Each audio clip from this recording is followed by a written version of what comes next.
Hey everyone, David C. Anderson here from the Knife Center, coming at you from my woods out back. It's a little bit breezy today, the clouds are coming in and out, but we're out here because we're getting to test out a knife. It's the new Spartan Blades Machai. Let's check it out.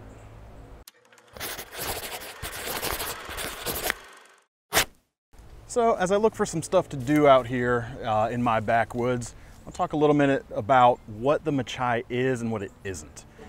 Even though I'm out here, I'm going to do some camp craft, some quote-unquote survival type of things with it. This is not exactly what I would consider an outdoor blade first and foremost.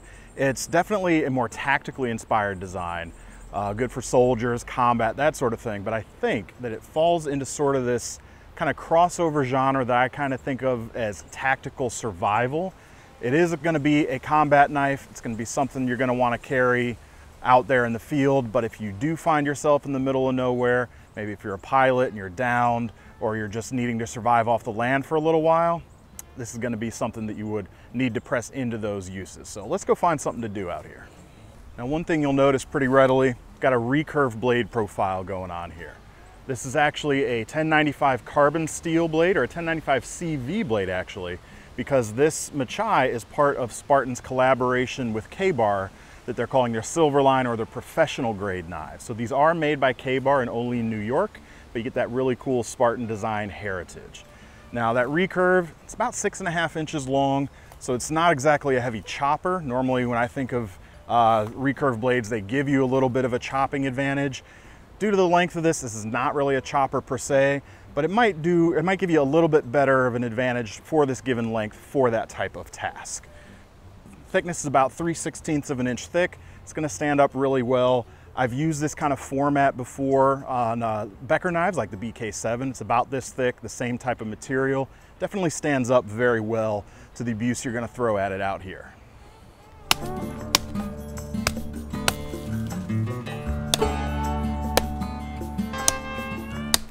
So it's actually chopping a little bit better than I thought it would. Obviously, this is not a chopper first and foremost. It's kind of doing for me in a pinch. However, this is kind of not really very hard wood. It's very green, fairly wet as well. Now the handles, they're made out of micarta. They're fairly flat. You can get them in a couple different colors, black and green right now. And they have a pretty heavy texture going on, this sort of diamond checker pattern going on. Now, even though I feel like they grip pretty well, it's actually, I'm finding they're slipping just a little bit when I'm going to chop. When you're doing that heavy swing, it's not quite up to the task of keeping it in your hand as well as I would like. But again, not a chopper. What that recurve is going to give you though, even if it doesn't make it a better chopper, at least not too much of a better chopper given its size, is it's going to give you more actual edge length, more actual sharpened edge in the actual blade length you've got.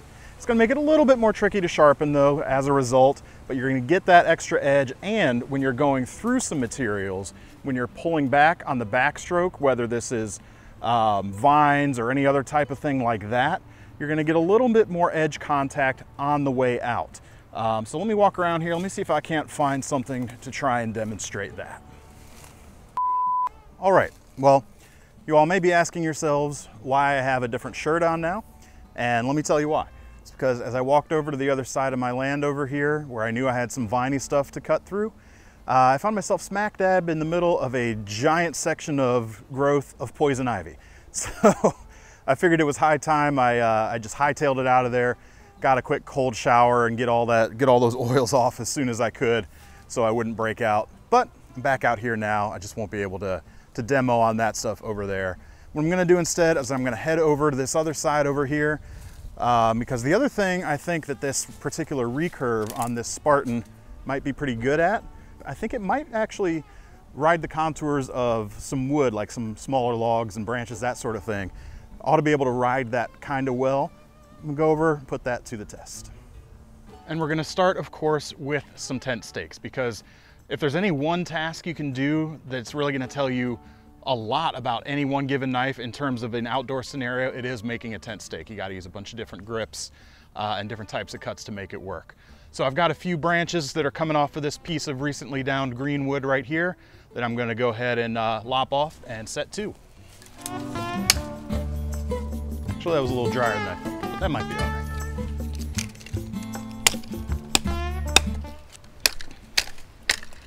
All right, just using the weight of the knife right now to kind of clear some of these smaller little twigs and branches. Even though it's not a chopper, it's doing this just fine.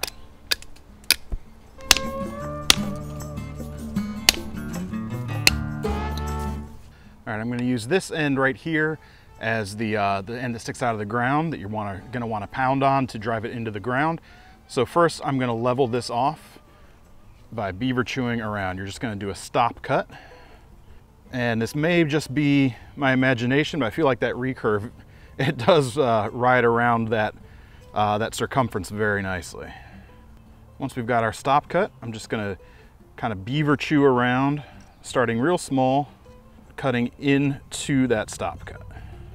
Now I don't wanna come too far down the stake here. I wanna keep this a pretty shallow cut here so I can still maintain a fairly flat top. I don't want it to be sort of a torpedo shape. So we'll just keep going around until we can break this off.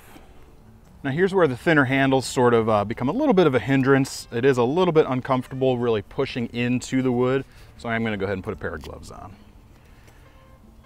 Honestly, if you're out in the wild, you should have a pair of gloves with you anyway. You want to wear them if you can. It's going to protect your hands. And if you're in a tactical situation and you find yourself out here, you're probably going to have a pair of gloves with you anyway. So this is definitely within the, I'd say within the mission parameters of this knife. Now it does help to be able to push in with your thumb behind the cut. Not too bad. Gloves definitely help here. Come back in, clear our stop cut. See how close we're getting to being able to snap it. Another thing you can do, another different hold, is on a longer knife like this especially, you can put your thumb behind the tip of the blade here, and you can actually use your thumb for some fine guidance right there. Just another alternative to be able to do the same task. It's good to know the different grips. It's good for getting a feel for your knife. I have to say I'm still running on the factory edge on this Spartan, and being made by K-Bar. K-Bar does do a pretty good job with their factory edges, I must say. Not my favorite in the world. They are a little bit toothy, which, you know, honestly, depending on what you're doing, is not necessarily a bad thing. But I do think I could benefit from having a slightly keener edge here for this particular task. But that's something that, of course, we can do later if we need to. All right, now that we've popped the top off of that, I want to flatten this down just a little bit more than it is. So to do that, I'm going to switch to a chest lever grip. What you want to do is kind of hold the knife sideways in your hand. The edge is going to point towards your knuckles, and you brace it against your chest and bring your other arm in, and you can exert a lot of pressure on what you're cutting. So that's looking pretty good. We don't want this to be completely flat. You kind of want those edges to be domed off or crowned off, because what that's going to do is help prevent this from splitting if you're ever actually having to hammer on it. Now, if you sawed this off or if you used a stick to cross baton through, you'll just want to kind of level that off or knock those off after you've done so. But if you're doing this from the beaver chew to start with, you kind of are able to get what you need as you go. All right, next I'm going to strip the bottom here of some of its bark. And that recurve really does hug that pretty well, as I was expecting it to. Normally I am a straight edge guy in the outdoors just for ease of maintenance. But if you don't have a problem sharpening a recurve edge, it's actually going to work out pretty well for you. There's a few ways you can do what I just did, was kind of holding the knife steady. Another thing you can do, instead of just holding the knife steady and pulling back on the stick, you can actually drive your knife into a piece of wood here, hold it steady with your left hand, and then actually pull the stick back across the edge. So you essentially got a stationary knife in this case. This is also a really nice way to make some fine curls for tinder and keep it controlled, because a lot of it's going to land kind of right in front here. Things aren't going to be flying around. If you're kind of doing this, it can get a little bit messy. So another nice thing. And again, the recurve is working very nicely for this. All right, the next thing you want to do is make a point, and you don't want to put your point right in the center. You want to be off center just a little bit. And I could do a chest lever grip for this. In fact, I often do. But instead, I'm going to keep it right here and do the pulls like so, since that seems to be working very well for me right now. Now the reason you want to be off center is the very center of the knife, or sorry, the very center of the stick is going to be the pith of the wood, which is softer, so you want to be in the harder wood around it. Now another similar method to this, rather than embedding in the wood, you can actually brace it on your knee and do a similar thing where you're drawing the stick rather than the knife. All right, finally we just need to put a little anchor here for the line, the guy line from our tent or whatever shelter we're making. It's going to be similar to what we did here at the top. We're just going to do a quick beaver chew, and if you can do it right underneath a knot or a fork where another piece of branch came out, that's even better. Sometimes you can leave that stick, but if you've already taken it off, you can kind of go right underneath that, and there's going to be some extra strength built in right there as a result. But once you do your stop cut, just come up and make a little notch like so. Now in this case, the recurve is working against me a little bit when I go to clear the stop cut, because it's not getting all the way down here. The edges are kind of hitting here and here instead. But we've got this big belly out here at the front, which we can use instead. Again, just using the back of your thumb. There we go. There we have our tent stake. So as far as my impressions of this knife, since this is a kind of first impressions review, this is not an exhaustive demonstration, wouldn't be my first choice when I'm heading out into the woods, certainly. But if you're looking for a tactical knife and you need it to potentially cover scenarios in a survival situation that you might need to use it in, this wouldn't be a bad option. There's certainly far worse options on the market today. You know, it's made in America, the design pedigree is there, the build pedigree is there. Ka-Bar does a great job with knives like this.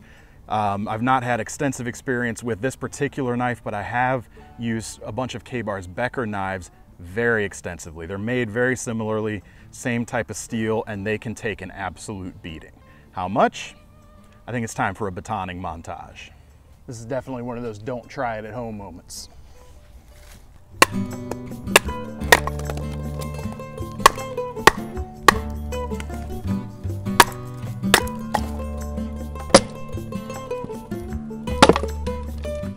Now normally, when a stick or a log is about as wide as your blade is, you usually want to take a few things or a few layers off the outside before you go straight through the middle.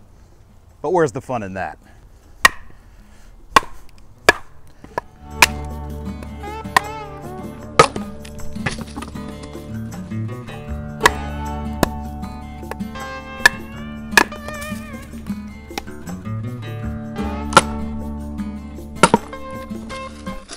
All right, everyone, that's about all the time I've got to film today. General impressions of the Spartan Blades Machai.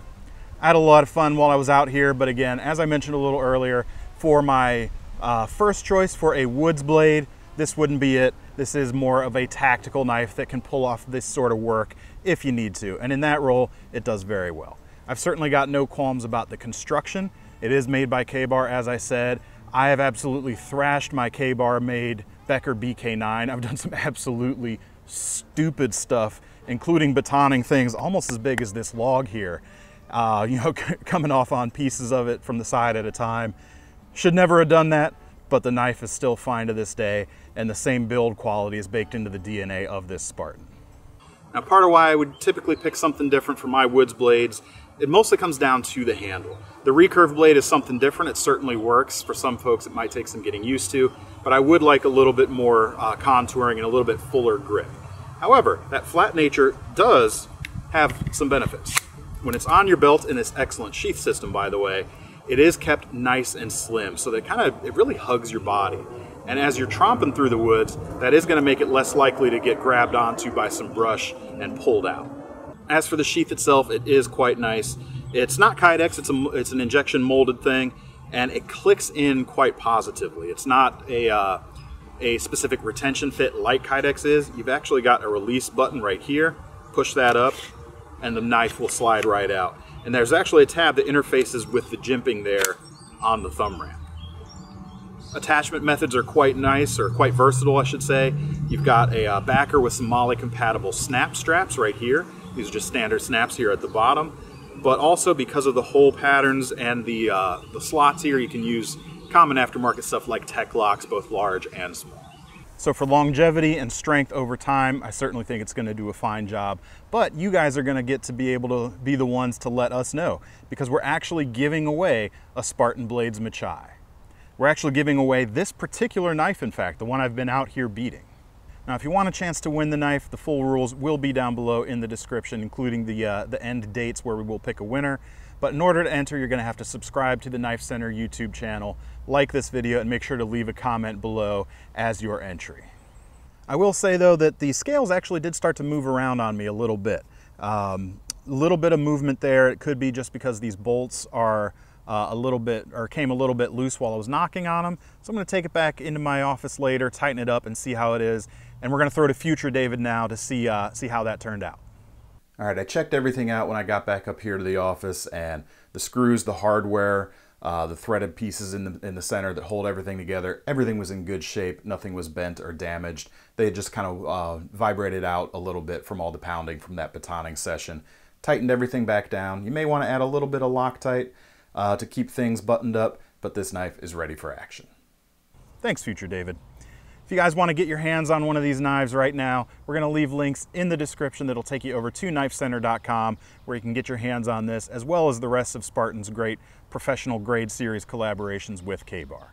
While you're over there, make sure you signed up for our Knife Rewards program too, because if you're going to buy one of these knives, you might as well earn some free money to spend on your next one. I'm David C. Anderson from the Knife Center, from not the Knife Center at the moment. See you all next time. I hope you're staying safe, sane, and sanitary out there.